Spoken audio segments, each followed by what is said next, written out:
과거에 내려오는 여러 이야기 가운데 임금이 궁 밖에 백성들의 삶을 좀 살피기 위해서 평복을 입고 사찰하러 나간 이야기는 동서를 막론하고 다 있는 것 같습니다.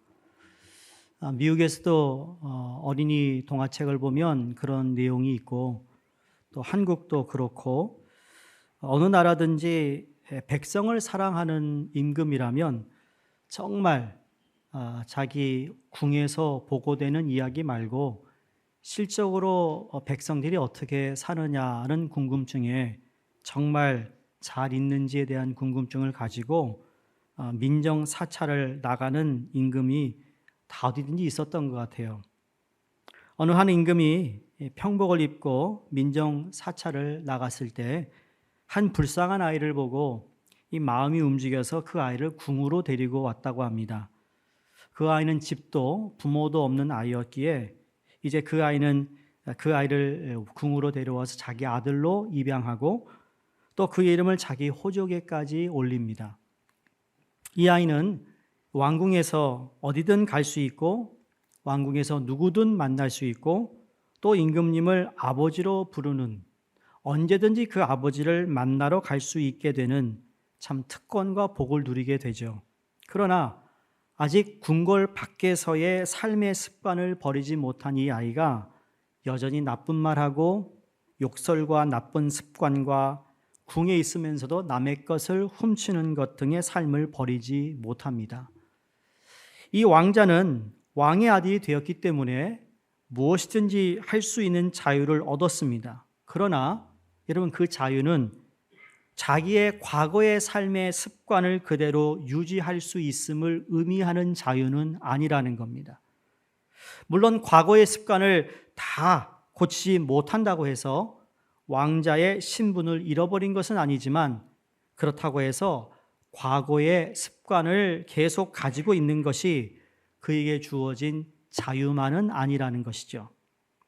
왕자가 되었으면 왕자의 신분에 걸맞는 행위를 하는 것이 신분과 삶의 일관성을 가지는 것처럼 믿음으로 말미암아 하나님의 자녀가 되었다면 그에 걸맞은 삶을 살아가는 것이 일관성 있는 삶을 살아가는 방식일 것입니다. 하나님을 믿고 예수 그리스도로 구원받은 저와 여러분은 이제 하나님의 자녀 백성으로서 여러분, 우리의 신분이 변화되었고, 신분이 변화되었다라는 것은 단순히 그냥 내가 죽으면 천국 간다, 여러분, 그런 의미가 아니라 더 깊은 거고 더 넓은 것이고 더 높은 것이라는 거예요. 단순히 내가 그냥 예수 잘 믿다가 그냥 죽으면 천국 가기 위해서 예수 믿는, 여러분, 그런 게 아니라 그건 내게 주어진 하나님의 특권을 너무너무 모르는 거예요. 아마 반쪽도 아니고 10분의 1도 모르는 그러한 모습이라는 거죠.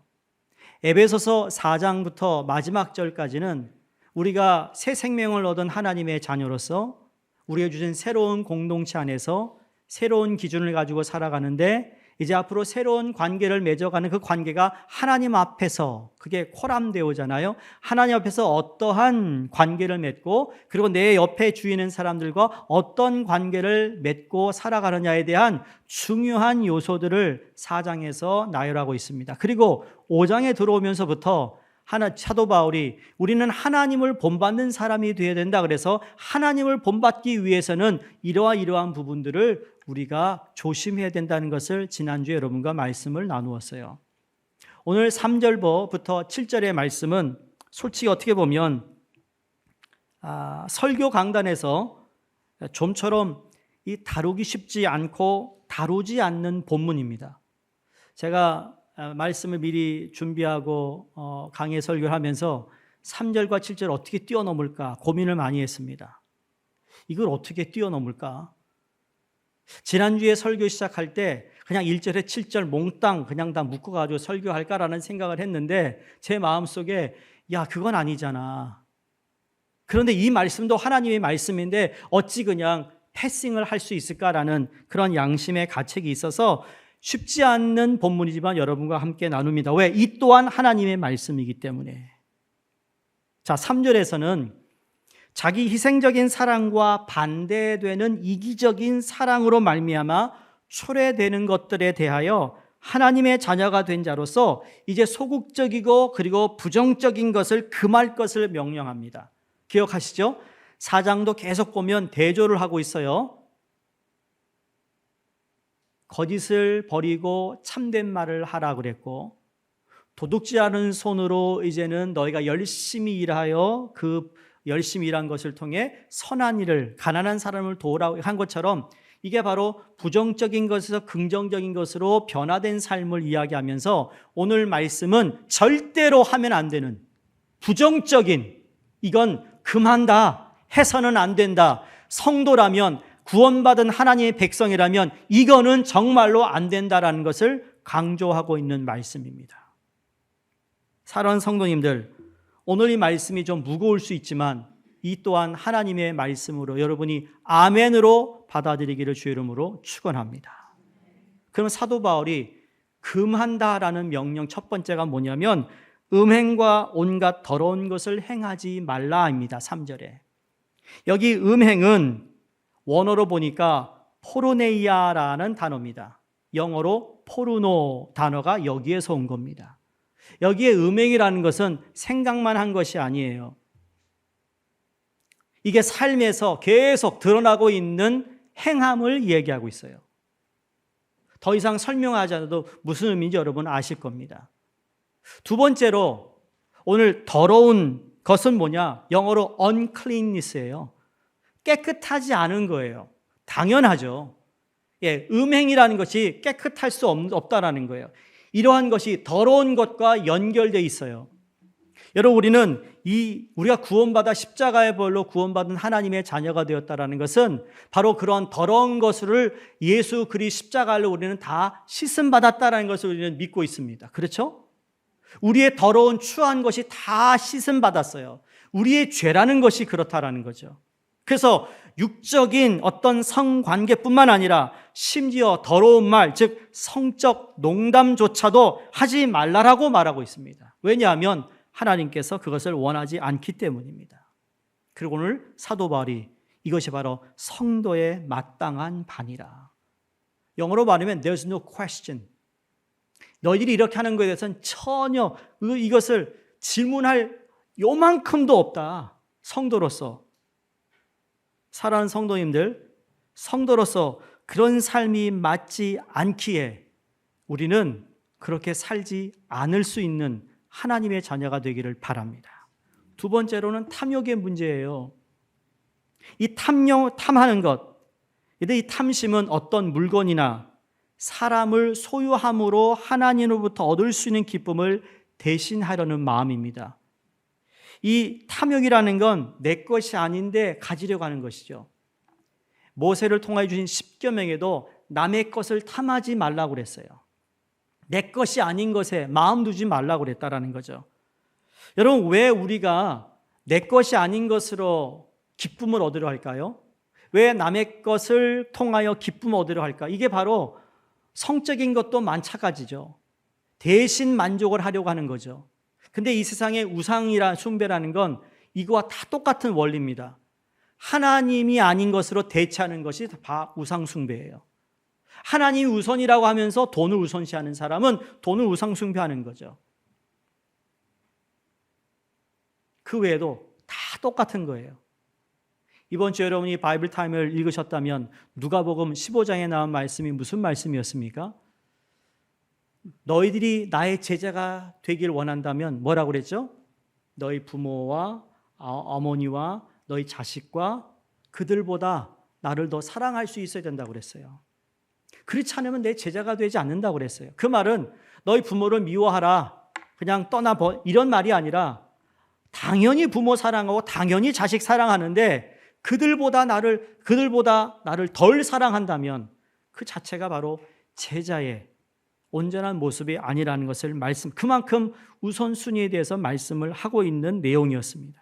그러므로 사람들은 그런 기쁨을 외면하고 세상의 물건이나 사람을 취함으로 만족을 얻으려 하는 이 마음, 이것이 우상이고 이것이 우상의 출발입니다.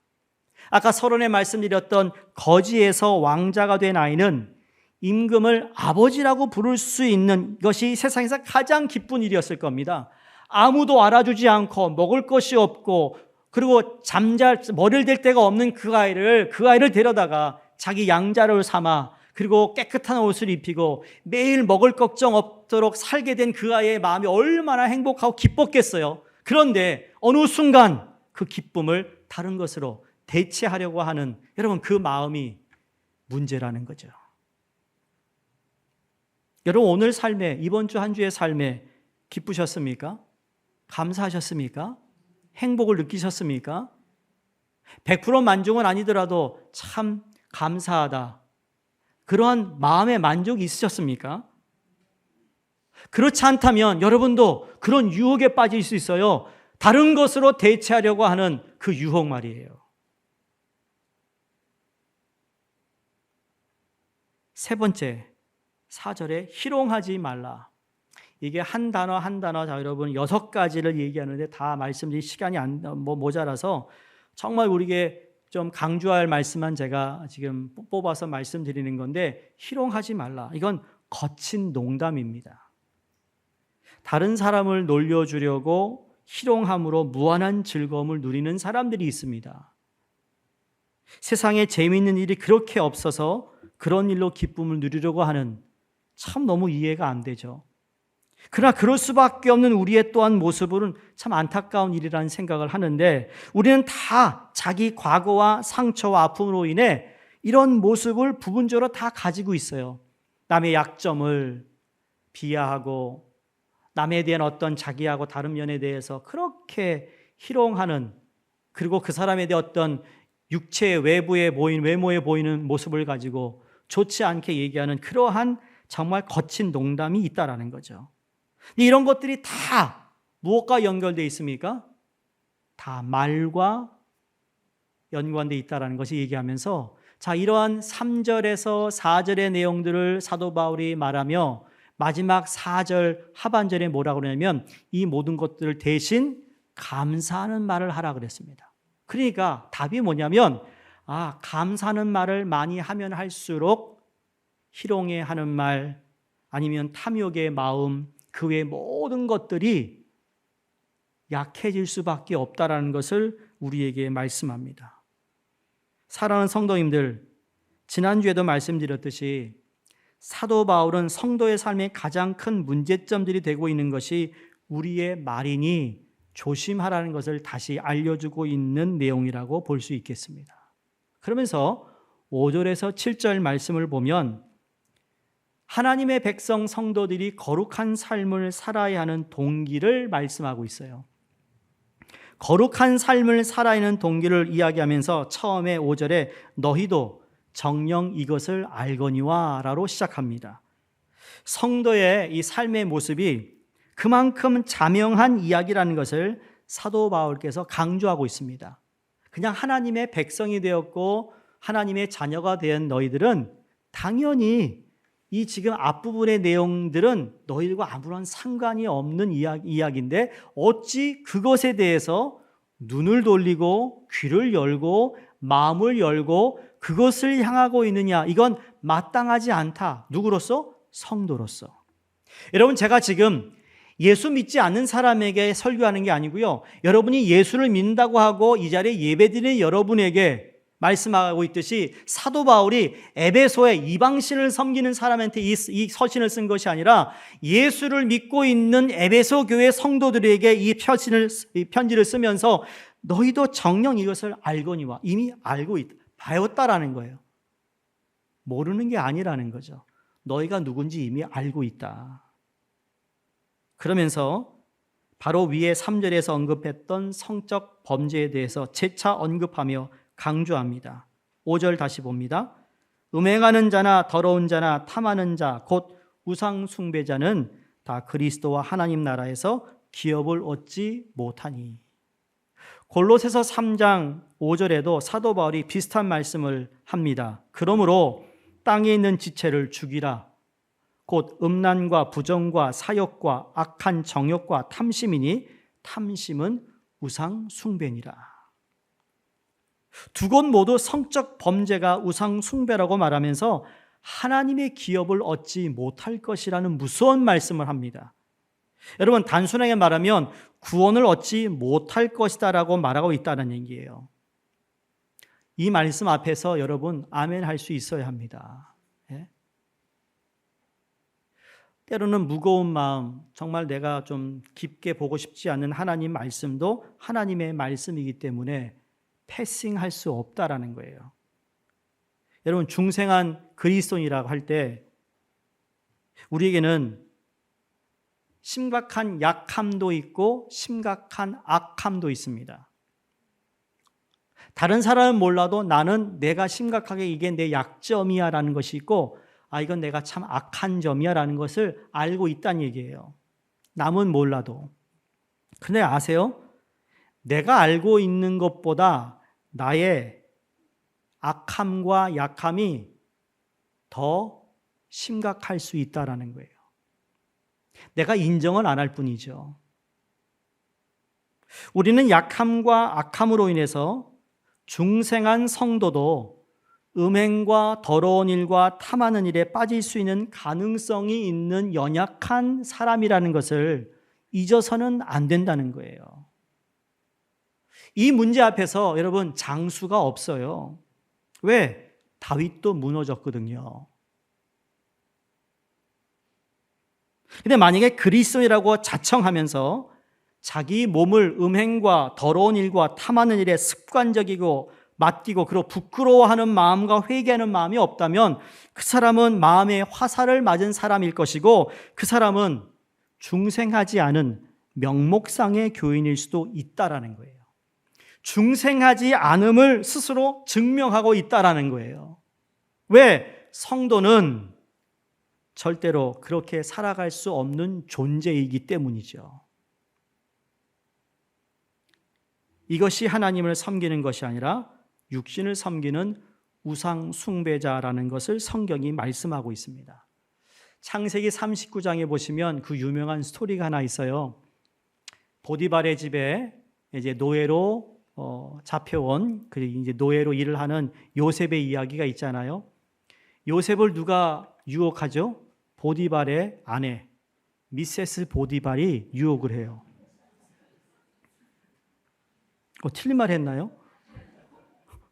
이름이 보디발이니까 미세스 보디발이 맞죠. 그런데 성경에 보면 하나님께서는 요셉과 함께 하셨다고 그랬고 곧 이어서 요셉의 범사에 하나님이 형통하게 하심이다 그랬어요. 너무 아름다운 대목이죠. 하나님 요셉과 함께 했어요. 노예로 팔려갈 때도 하나님 함께 하셨고, 그리고 보디발의 집에 들어가서 총무로 역할할 때도 하나님이 함께 하셨고, 또 감옥에 또 들어갔는데 하나님이 함께 하셨고, 애굽의 총리가 되었는데도 하나님이 함께 하셨어요. 이게 참 복인 거죠. 그래서 범사의 요셉의 삶은 형통이었어요. 근데 그 형통이 그냥 뭐 아무런 문제 없이 쫙 길이 열리는 것이 아니라 형들의 미움을 통해 어떻게 됐어요? 노예로 팔리는 아픔이 있었어요. 이 미세스 보디발 때문에 그냥 어떻게 됐어요? 감옥에 갔어요. 이런 어려움이 있음에도 불구하고 하나님이 함께함이 형통인 거예요. 내가 생각하는 문제가 풀려서 형통이 아니라 하나님이 나와 함께하면 형통한다는 거죠. 그가 아무리 보디발 집안에서 이제는 총무의 자리까지 올라갔어요. 말단에서 그 집을 다 책임지는 총무가 되었어요. 그러니 얼마나 고단하겠어요. 고단하지만 그러나 그의 형편은 처음 보디발의 집에 왔을 때보다 확실히 나아졌고 확실히 더 안정되고 여유로운 삶을 살게 되었다는 것이 사실입니다. 그런데 유혹이 그때 찾아온다는 거예요. 말단 요셉을 누가 거들떠 보겠어요? 그렇죠? 스팟라이트를 받는 사람들이 유혹이 더 많은 거예요.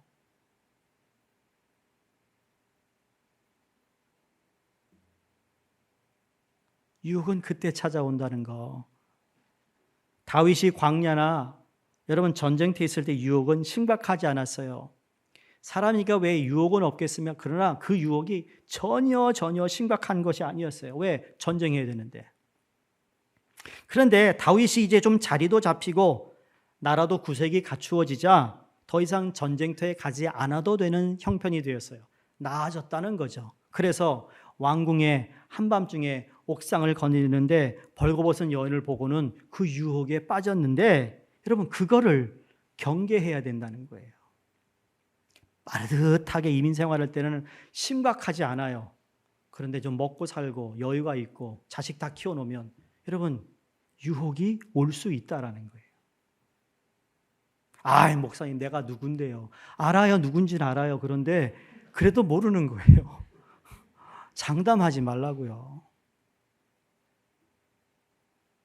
사랑하는 성도님들, 저는 여러분들이 하나님의 큰 형통을 경험할 수 있기를 진심으로 바랍니다. 그런데 성경을 보면 큰 형통 뒤에 꼭 큰 유혹이 온다는 거예요. 넘어뜨리려고. 야, 저분 정말 신앙 좋아, 좋은 분이야, 내가 존경해. 여러분, 그런 분들, 그런 얘기 듣는 조심해야 돼요. 그래서 목사가 조심하는 거예요.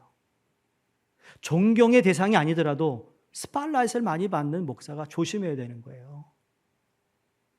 제 옆에는 제 아내 외에는 안 앉아요. 아시죠?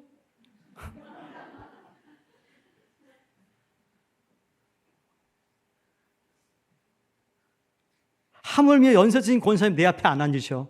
밥 먹을 때. 식사하러 나가잖아요. 권사님 내 옆에 안 앉아요. 내 옆이 너무 텅텅 비어서 너무 썰렁해. 나를 이렇게. 너무 감사하죠. 그렇게 생각해 주시니까. 그게 목사를 보호해 주는 거니까.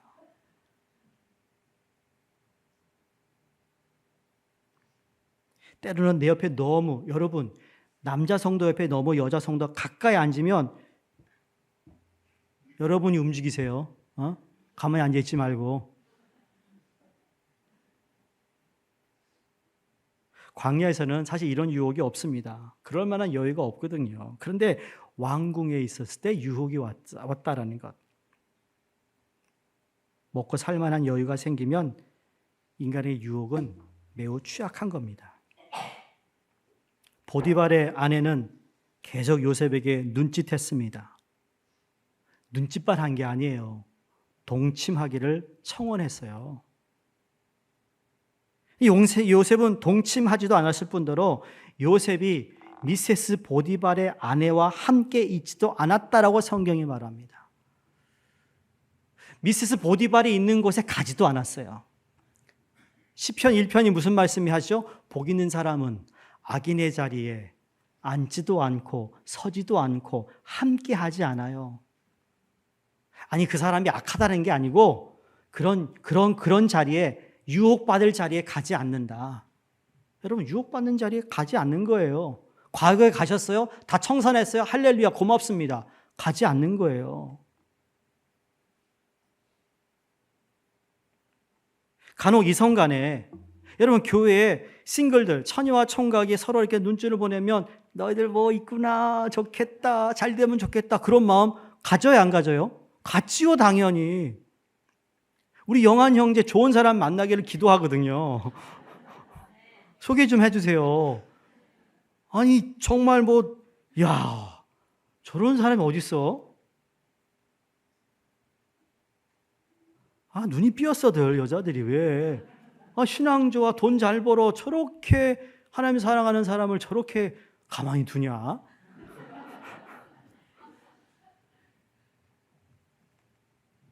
교회에서 그런 싱글들이 보면 이성적으로 잘 됐으면 좋겠어라는 생각을 다 해요. 그런데 문제는 기혼자끼리 오해할 만한 눈치, 행동하는 거 삼가해야 된다는 거예요.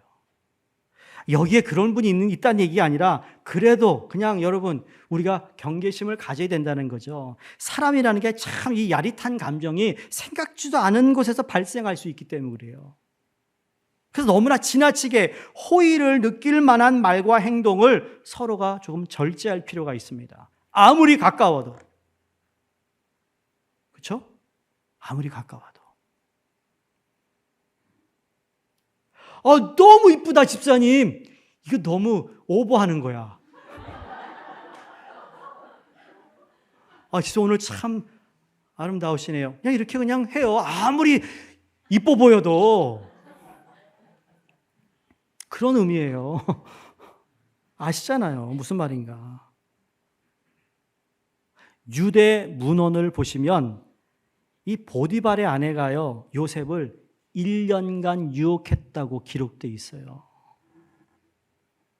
한번 지나가다가 요셉 이러지 않았어요.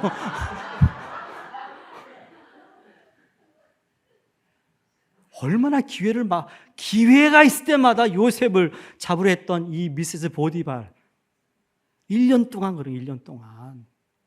그러니까 유혹을 한 번 이겼다, 이게 승리를 가지고 대단하다, 그게 아니라 요셉은 1년간 참고 이겨냈다는 것에 큰 의미가 있고 거기에 교훈이 있다는 거예요. 여러분, 술 끊으실 때 제일 어려운 것이 무엇이었습니까? 이번 한 잔만 하자. 담배 끊을 때 어떻게 해서 한 모금만. 그렇죠? 옛날 수사반장을 보고 자란 여러분들, 세대들, 수사반장에 보면 꼭 이 은행 강도들이 뭐 하죠? 야, 이번 한 탕만 하고 손 뜯자. 그거 한 번만 한 탕 더 하자 그래서 잡히는 거예요. 그걸 몰라. 한 번만 하자라는 것에 사람이 실족할 수 있다는 겁니다. 사도 바울이 그래서 그리스도 안에서라는 말을 강조한 것 같아요. 에베소서에서.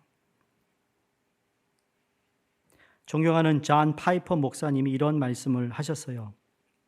하나님의 임재 안에 있으면 영원한 기쁨이 있습니다. 이 기쁨은 만번의 성적 미래를 갖는 것보다 훨씬 더 깊은 기쁨입니다. 만약에 여러분이 하나님 앞에 있는 기쁨을 안다면 죄는 여러분의 삶 속에서 힘을 잃을 것입니다. 너무너무 표현을 잘한 겁니다.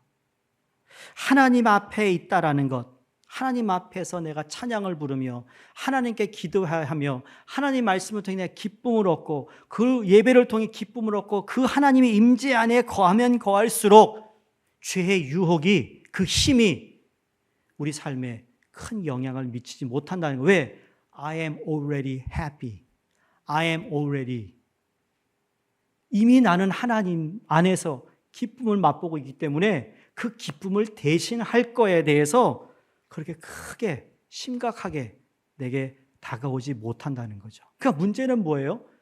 하나님의 기쁨을 잃었기에, 예배의 기쁨을 잃었기에, 기도를 통해 하나님과의 만남의 기쁨이 없기에 찬양을 불러도 그냥 건성으로 부르니까. 그러나 여러분, 우리의 찬양, 제가 오늘도 이렇게 예배를 인도하면서 참 우리가 하나님께 기도를 참 많이 하는 거라는 걸 느꼈어요. 찬양하면서도 기도하잖아요. 우리가 함께 기도하잖아요. 우리가 열방을 위해 기도하잖아요. 대피 기도가 있잖아요. 우리 기도송이 있잖아요. 얼마나 많은 기도가 하나님께 올려지고 있는지를 여러분 한번 느껴보시라고요. 그 가운데 우리 기도를 들으시고 그 기도 응답하시는 하나님의 임재 앞에 서 있다라는 것을 우리가 안다면 그 어떤 것과 우리는 대처할 수 있는 것이 없다라는 거죠. 왜? 그분 한 분만으로 우리는 평강을 누리고 행복과 기쁨과 하나님의 영광을 보기 때문인 것이죠. 그래서 오늘 사도 바울이 왜 믿는 사람임에도 불구하고 이렇게 성적 유혹에 빠지는 것일까? 그것을 말씀하는데요. 6절입니다. 누구든지 헛된 말로 너희를 속이지 못하게 하라. 이로 말미암아 하나님의 진노가 불순종의 아들들에게 임하나니 그랬습니다. 이 비슷한 말씀을 사도 바울은 고린도전서 15장 33절 이렇게 말합니다. 속지 말라. 악한 동무들은 선한 행실로 더럽히나니 깨어 의를 행하고 죄를 짓지 말라. 하나님을 알지 못하는 자가 있기로 내가 너희를 부끄럽게 하기 위하여 말하노라. 다시 골로새 2장 4절에 내가 이것을 말하면 아무도 공교한 말로 너희를 속이지 못하게 하려 함이니. 여기 중요한 건 속이는 자가 있다라는 거죠. 그 속이는 자가 어떤 사람이에요? 공교한 말로 너희를 속인다. 여러분, 공교한 말로 우리를 속이는 사람들이 우리 주위에 얼마나 많은지 몰라요. 예를 들면 여러분, 동성애의 문제는요, 동성애인 사람을 미워하고 그 사람을 저주하라는 게 아니에요.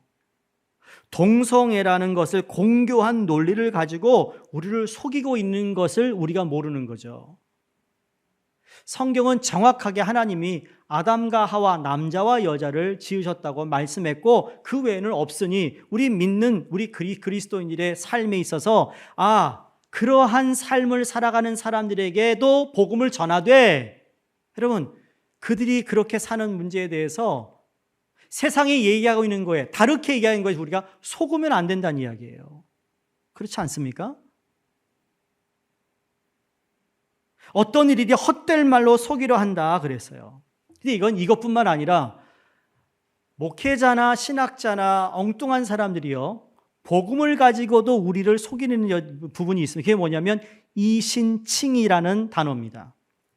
여러분, 이신칭의는 믿음으로 의롭다고 칭함을 받았다는 뜻입니다. 아주 중요한 말이죠. 이건 맞는 이야기예요. 우리는 믿음으로 구원받았고 믿음으로 하나님의 자녀가 되어 의롭게 되었습니다. 할렐루야. 그렇죠? 맞아요. 그런데 문제는 뭐냐면 내가 예수를 믿음으로 말미암아 의롭다함을 여겼기 때문에 내가 하는 행동이 칭의에 아무런 관계를 맺지 않기 때문에 어떤 행동을 해도 난 구원에서 이탈되지 않는다라는 말, 이게 잘못된 속이는 말이라는 거예요.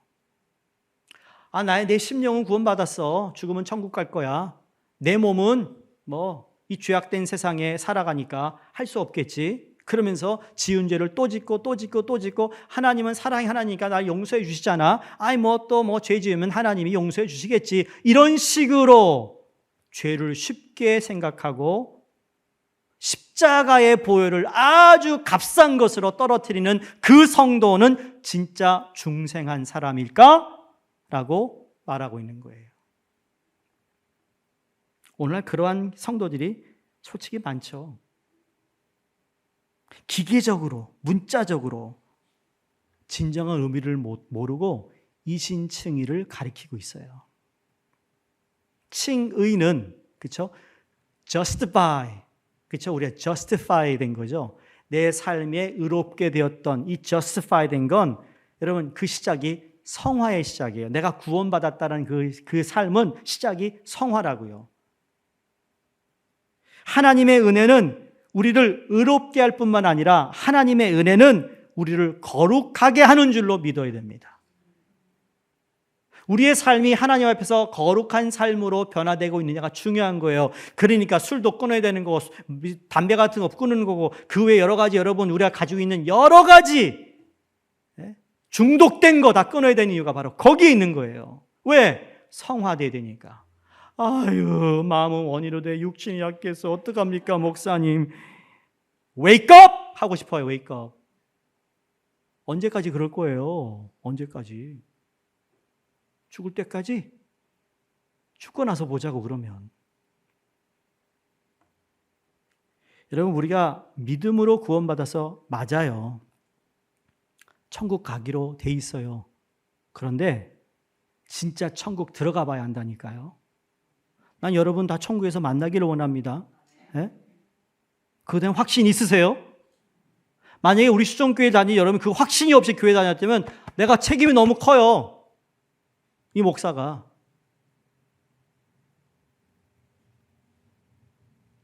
그게 부담감이 얼마나 큰지 몰라요. 거룩함으로 이어지지 않는 믿음은 믿음이 아닐 수 있다는 겁니다. 거룩함으로 증명되지 않는 삶을 살고 있는 성도는 명목상 교인일 뿐이라는 거예요. 만약 이 자리에 여기 계신 여러분 가운데 거룩함에 대한 추구가 없고 적더라도 거룩함의 열매가 없다면 성경은 칭의된 적이 없다고 지금 사도 바울이 말하고 있는 것과 같아요. 구원받았다고 하는 열매가 하면서 사람들 가운데 나는 의롭다함을 받은 백성이기 때문에 괜찮아. 예수님의 보혈이 내 죄를 씻어주셨고 덮어주셨고 죄를 지면 또 회개하면 되지 뭐, 이런 식으로 믿는 믿음은 너무나도 위험하다라는 거예요. 그리스도의 십자가의 보혈로 중생한 구원받은 성도라면 죄를 짓는 데 있어서 아파야 합니다. 그게 정상이에요. 죄를 지으면 아파야 돼요. 제가 한때 얘기했죠. 여러분, 우리의 죄를 하나님께 지을 때마다 이 아주 그냥 깨끗한 종이가 이렇게 된 거예요. 예수 그리스도의 보혈로 다시 우리를 피시긴 했지만 우리의 마음이 계속 그렇게 구겨진다고요. 죄에 빠지면. 근데 아무렇지 않다고요. 아무렇지 않게 보이니까 아무렇지 않게 보이는 것이 그렇지가 않는 거라는 겁니다. 죄를 너무 쉽게 빨리 해결할 수 있다고 생각하는 그 생각 자체가 잘못된 것에 속고 있다는 거죠. 사랑하는 성도님들, 저는 그런 교인이 이 자리에 없기를 바랍니다. 그리스도께서 우리에게 자유를 가져다 주셨어요. 이 자유는 죄를 짓는 자유가 아니라 죄로부터의 자유입니다. Freedom to sin이 아니라 Freedom from sin, 그리고 Freedom to love입니다. 왕이 아이를 데려다가 입양의 왕자로 삼아 주었을 때 그가 이제 앞으로 살아야 할 몫은 뭘까요? 왕자로서의 삶을 살아야 되는 거죠. 과거에 했던 그 모든 나쁜 말, 악한 말, 나쁜 짓 했던 것으로부터 더 자유로워져 가지고 나야 왕의 아들이니까 내 마음대로 한다. 상상해 보세요. 그 왕궁이 어떻게 될 것 같아요? 그리스도께서 주신 자유는 육체를 가지고 정욕의 기회로 삼는 것이 아니라 육체를 가지고 하나님을 사랑하고 다른 사람을 섬기는 데 사용해야 되는 줄로 믿습니다. 구원받은 성도들은 육체를 가지고 탐욕하는 방종을 하는 것이 아니라 정말 주님의 백성, 거룩한 성도로 살아가야 되는 줄로 믿습니다. 말씀을 마치면서 오늘 7절을 보시면 그러므로 그들과 함께하는 자가 되지 말라 그럽니다. 에베소 교인들은 교회 밖에서 예전에, 그렇죠? 아마 에베소 교인들 가운데서도 예수를 믿기 전에, 구원받기 전에 세상 사람들과 어울렸던 사람들이 있었을까요? 없었을까요? 있었죠. 대부분이 그랬을 거예요. 그 대부분이 뭐였을까요? 맨날 아데미 신전에 가서 못된 짓거리하고 신전에 있는 여자 사제들과 몸을 섞었던 옛 친구들이 있지 않겠어요? 옛 친구들이 연락 옵니다. 야, 너 예수 믿는다고? 아이, 그 고리타분 거 그렇게 믿냐? 너 교회 갔잖아. 또 가? 교회 도대체 몇 번 가? 일주일에. 왜? 한 번만 가면 되지. 여러분, 사랑하고 좋으면 한 번만 가면 되던가요? 연애 결혼하신 분들 한 번 가서 낚아챘어요? 그 아내를? 아니잖아요.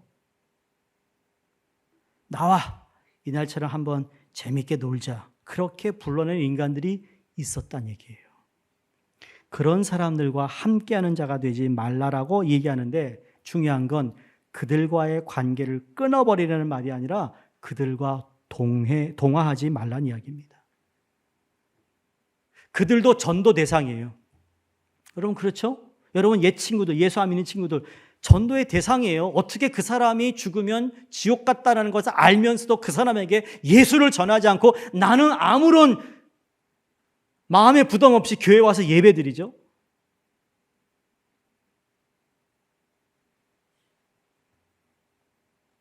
그들이 전도 또는 선교 대사라는 것을 기억해야 된다는 거죠. 그런데 죄인을 구원하기 위해 죄를 지을 수는 없다는 얘기예요.